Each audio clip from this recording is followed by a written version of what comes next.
5 राज्यों में विधानसभा चुनाव के रिजल्ट से बीजेपी में जबरदस्त उत्साह है। अब बिहार में सम्राट मंत्रिमंडल का विस्तार का रास्ता साफ हो गया है। पटना के ऐतिहासिक गांधी मैदान में नए मंत्रियों का शपथ ग्रहण होगा, उसकी तैयारी भी शुरू हो गई है। समारोह में प्रधानमंत्री नरेंद्र मोदी और गृह मंत्री अमित शाह के साथ एनडीए के दिग्गज नेता मौजूद रह सकते हैं। नमस्कार, आदाब, सत श्री अकाल। मैं हूं मनोज नारायण सिंह और आप देख रहे हैं मंथन टुडे। बिहार में कैबिनेट विस्तार की संभावित तारीख सामने आ गई है। नई सरकार के गठन के बाद अभी तक विभागों का बंटवारा नहीं हुआ है। जो भी विभाग है वो सीएम सम्राट चौधरी और दोनों डिप्टी सीएम विजेंद्र यादव और विजय चौधरी के पास ही बंटे हुए हैं। बिहार में सीएम सम्राट चौधरी के नेतृत्व वाली सरकार का मंत्रिमंडल विस्तार 7 मई को होने जा रहा है। यह शपथ ग्रहण समारोह गांधी मैदान में आयोजित होगा, जिसे लेकर तैयारियां शुरू हो गई है। बिहार में 50-50 के फॉर्मूला पर सत्ता का बंटवारा होगा। नीतीश कुमार के इस्तीफा के बाद 15 अप्रैल को सम्राट चौधरी ने जेडीयू कोटे के 2 वरिष्ठ नेताओं विजय कुमार चौधरी और विजेंद्र प्रसाद यादव ने शपथ ली थी। सम्राट सरकार में मंत्रियों के शेष 33 पद पिछले 19 दिनों से रिक्त है। मंत्रिमंडल में शामिल होने वाले नामों पर सहमति बन चुकी है।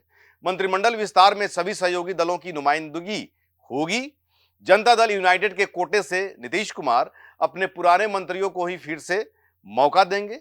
फिलहाल 2 उप मुख्यमंत्री विजय कुमार चौधरी और विजेंद्र प्रसाद यादव इस सरकार में शामिल हैं। जेडीयू से जिन्हें मंत्री बनाए जाने की चर्चा है, उसमें श्रवण कुमार, लेसी सिंह, सुनील कुमार, अशोक चौधरी, भगवान सिंह कुशवाहा, मदन सहनी, जमा खान, शीला मंडल, जयंत राज और रत्नेश सदा हैं। महेश्वर हजारी भी मंत्री बनने के कतार में खड़े हैं। कुछ युवा चेहरे को भी मौका मिल सकता है। बीजेपी की तरफ से भी पुराने मंत्रियों को ही मौका मिल सकता है। संभावित मंत्रियों में मंगल पांडे, श्रेयसी सिंह, विजय कुमार सिन्हा, दिलीप जायसवाल, अरुण शंकर प्रसाद, संजय सिंह टाइगर, रामकृपाल यादव, लखेंद्र पासवान, प्रमोद कुमार चंद्रवंशी, रमा निषाद और जीवेश मिश्रा को भी फिर से मौका मिल सकता है। कुछ नए चेहरे को भी बीजेपी मौका दे सकती है, जिसमें नीतीश मिश्रा और संजीव चौरसिया का भी नाम आ रहा है। सबकी नजर विजय कुमार सिन्हा पर है। नीतीश कुमार की सरकार में उप मुख्यमंत्री के साथ साथ राजस्व और भूमि सुधार विभाग के मंत्री थे। इस बार अगर मंत्री बनते हैं तो उन्हें कौन सा विभाग दिया जाता है, इस पर सबकी नजर टिकी हुई है। लोक जनशक्ति पार्टी रामविलास की तरफ से 2 मंत्री बनेंगे। चिराग पासवान अपने दोनों पुराने मंत्रियों संजय सिंह और संजय पासवान को ही रिपीट करेंगे, यह तय माना जा रहा है। जहां तक हिंदुस्तान आवाम मोर्चा की बात है तो केंद्रीय मंत्री जीतन राम मांझी के बेटा और पार्टी के राष्ट्रीय अध्यक्ष संतोष कुमार सुमन का मंत्री बनना तय है। वह पिछली सरकार में भी मंत्री थे।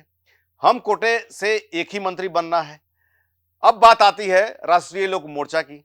राष्ट्रीय लोक मोर्चा के अध्यक्ष उपेंद्र कुशवाहा के बेटा दीपक प्रकाश फिर से मंत्री बन सकते हैं। हालांकि वह किसी भी सदन के सदस्य नहीं है, इसलिए कई तरह की अटकलें लगाई जा रही है, लेकिन लगता नहीं है कि उनकी जगह किसी और को मौका मिलेगा। फिलहाल इनके नाम पर संवैधानिक पेच फंसता हुआ नजर आ रहा है और ऐसी बात बताई जा रही है कि इनके नाम पर संवैधानिक पेच फंस सकता है। सूत्रों की माने तो जो वरिष्ठ नेता हैं और नीतीश सरकार में मंत्री रहे हैं, उन्हें तो मौका मिलेगा ही, साथ ही कुछ नए चेहरों को भी मौका दिया जा सकता है। नए चेहरों में युवा विधायकों पर ज्यादा नजर है। बंगाल चुनाव में बीजेपी के कई नेताओं ने बढ़ चढ़कर भाग लिया था।